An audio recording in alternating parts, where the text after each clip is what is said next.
je suis un des animateurs du collectif Brevet sur les vaccins anti-Covid Stop réquisition en France. Donc, je remplace un peu au pied levé Jérôme Martin de l'Observatoire de la transparence dans les politiques du médicament. Et comme lui, je vais défendre l'exigence que les médicaments soient des biens communs.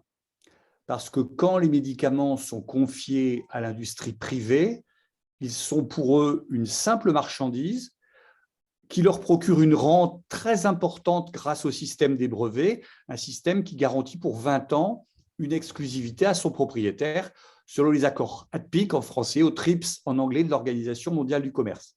Cela a de nombreuses conséquences et c'est le centre de mon intervention.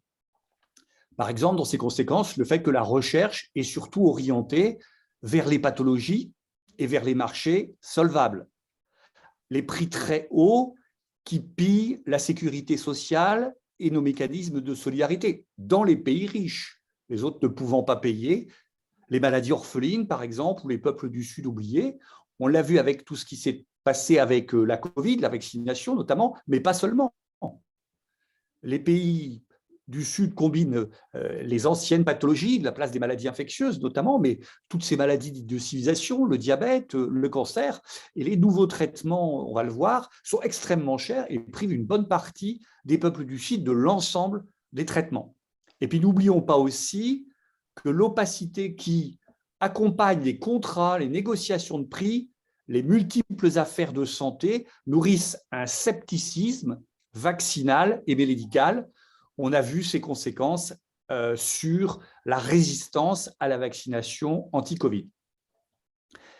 C'est pour ça que monte l'exigence de la levée des brevets, de la levée des droits de propriété intellectuelle, alors certes par rapport au Covid, mais plus largement, que monte l'exigence de la socialisation de l'industrie pharmaceutique, en clair qu'elle soit un bien commun contrôlé par les populations, les malades experts, les syndicats, les associations indépendantes de médecins ou de pharmaciens, bref, que la société dirige et pas le profit.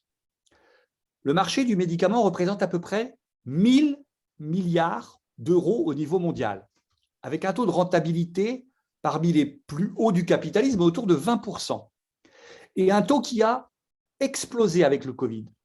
Vincent Chiese-Bring de l'association SOMO a pu démontrer que ce taux a monté à autour de 40% pour le vaccin de Moderna et autour de 50% pour le vaccin Pfizer. Alors que la pandémie a plongé dans la misère des milliers de personnes, eh bien, il a à l'opposé fabriqué des milliardaires. On pense au PDG de Moderna.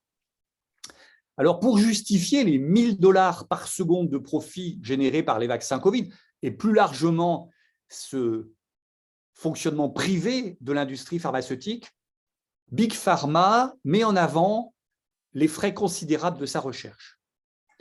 Ce qu'il faut au contraire mettre en avant, c'est les chiffres considérables du financement public de la recherche. Et le Covid vous en a encore montré des exemples, des chiffres qui donnent le vertige. La BARDA américaine, 15 milliards de dollars. L'Union européenne, 2,5 milliards de dollars. Les finances publiques anglaises, 1,3 milliard de livres sterling. Et grâce aux nouvelles lois, Bayh-Dole Act aux États-Unis ou loi Allègre sur la recherche en France, les laboratoires aujourd'hui préfèrent licencier des chercheurs. Sanofi, par exemple, leader français, a licencié 5000 chercheurs et piller la recherche publique, notamment universitaire, grâce aux lois, en lançant des partenariats avec des laboratoires d'université ou des startups de biotechnologie. En clair, ils captent les innovations sans en avoir à assumer les coûts. La seule chose qu'ils assurent, ce sont les profits. En clair, les budgets propres de recherche et développement de l'industrie pharmaceutique sont en baisse et d'ailleurs, beaucoup de groupes consacrent des budgets plus importants à racheter leurs actions pour faire monter les cours de bourse et aussi augmenter le prix des stock options de leurs dirigeants que les dépenses de recherche et développement. Je pense à Gilead, qui a consacré entre 2005 et 2014 14 milliards de dollars pour la recherche et développement et le rachat d'entreprises, mais 17 milliards de dollars pour le rachat de ses propres actions. Alors, Cette conséquence de la recherche privée et du système privé, il fabrique des pénuries, et les pénuries, c'est ce qui permet des prix extrêmement hauts exigés par l'industrie pharmaceutique grâce aux brevets. 2 exemples. En France, la sécurité sociale française a consacré 2,5 milliards d'euros à payés par la sécurité sociale française à racheter des vaccins qui avaient de fait déjà été payés par les investissements publics de recherche. Notre collectif a calculé que 2,5 milliards d'euros, c'est l'équivalent salaire et cotisation sociale, donc embauche, de 59 000 infirmiers ou infirmières. À l'heure de la baisse des budgets de santé, les entreprises pharmaceutiques pillent les caisses de la sécurité sociale. Pour les vaccins anti-Covid, on a vu que Big Pharma a réussi à obtenir 50 milliards de dollars en 2021, prévoit 2021-2022, 130 milliards de dollars de préfis. Évidemment, ça se manifeste aussi par l'apartheid, mais la personne qui va suivre va plus le développer. Les pays pauvres privés de vaccins qui valent très cher. Mais à l'opposé, cette pénurie, elle est organisée, puisqu'on sait aujourd'hui qu'il y a plus de 100 sites de par le monde qui sont candidats à produire rapidement des vaccins ARN. On sait aussi, c'est la remarquable étude de Public Citizen et de l'Imperial College de Londres, qu'avec 9,4 milliards de dollars, 5 sites de production, 17 lignes de fabrication, 1386 salariés, c'est précis, on peut fabriquer de quoi vacciner à 2 doses avec des vaccins de type Pfizer les 4,5 milliards de personnes privées de vaccins. 50 milliards de profits pour les vaccins pour vacciner la partie la plus riche de la population mondiale, 9,4 milliards pour vacciner le monde à travers des mécanismes de solidarité en refusant les brevets. Voilà en fait le choix qui est exposé devant nous. Mais cette explosion des prix, on la retrouve aussi sur les anticancéreux, par exemple, alors qu'il y a 10-15 ans, un traitement par an et par malade coûtait à peu près 10 000 euros, 10 000 dollars. Aujourd'hui, c'est plus de 120 000 euros par patient et par an. Une explosion d'autant plus injustifiée que les coûts de la recherche et du développement des traitements anti-cancer ont, eux, diminué. Ce qui a expliqué que Médecins du Monde, en 2016, a fait une campagne avec des affiches chocs bien placées. Un cancer peut rapporter jusqu'à 120 000 euros. 1 milliard d'euros de bénéfices. L'hépatite C, on en vit très bien. Une leucémie, c'est en moyenne, tenez-vous bien, 20 000% de marge brute. Ou encore le mélanome. C'est quoi exactement? 4 milliards d'euros de chiffre d'affaires. Aujourd'hui, le budget communication de l'industrie pharmaceutique se monte à 25 000 euros par an et par médecin en France. Donc, il est clair que ces prix privent le monde, privent d'accès toute une série de personnes. Ils font aussi que l'industrie pharmaceutique se positionne essentiellement sur les secteurs les plus rentables.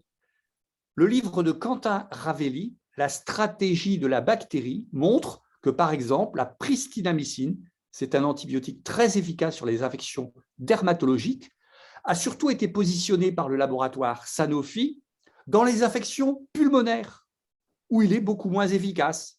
Mais le marché des infections pulmonaires est beaucoup plus large que le marché de la dermatologie infectieuse.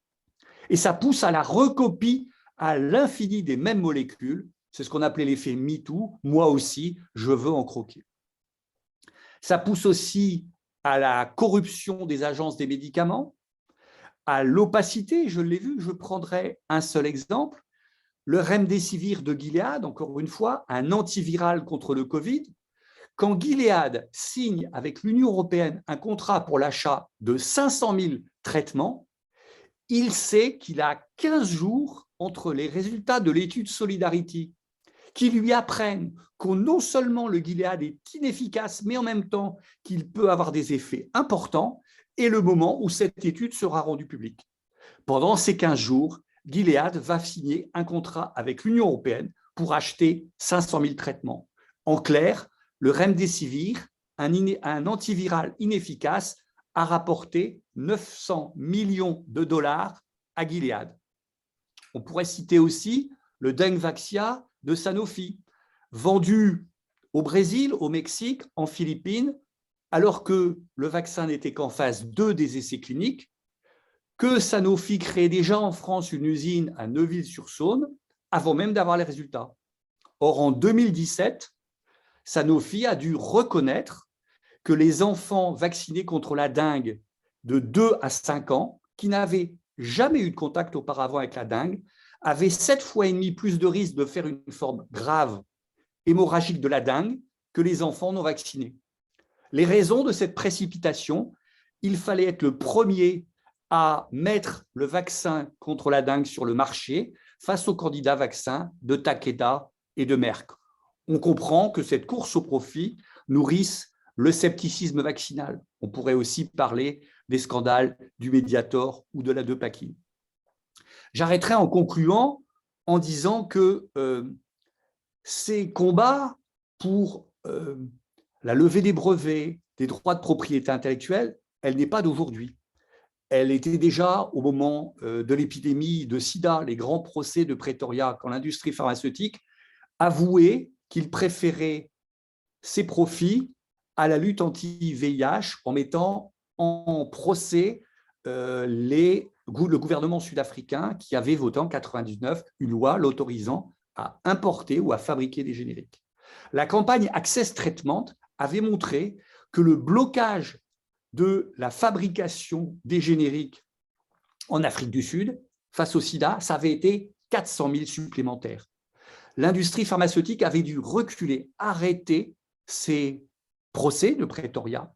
Cette victoire, nous devons la reproduire aujourd'hui par rapport aux vaccins, aux traitements et aux tests contre le Covid, mais de manière plus générale, face au scandale de la privatisation de l'industrie pharmaceutique, pour exiger que ces dépenses qui ponctionnent les pays riches et leur système de santé, qui privent de traitements, de vaccins et de tests les pays les plus pauvres, seraient bien mis, et je rejoins l'intervention de la personne précédente, pour avoir un accès universel à des traitements, à des vaccins, à des tests gratuits, mais aussi pour renforcer la santé communautaire, l'embauche de personnel, le lien entre la santé de la population, la santé environnementale et l'embauche de personnel, toute urgence que le Covid a non seulement révélé, mais fait encore une fois exploser. C'est le combat commun qu'on mène, j'espère, et j'en suis sûr ensemble.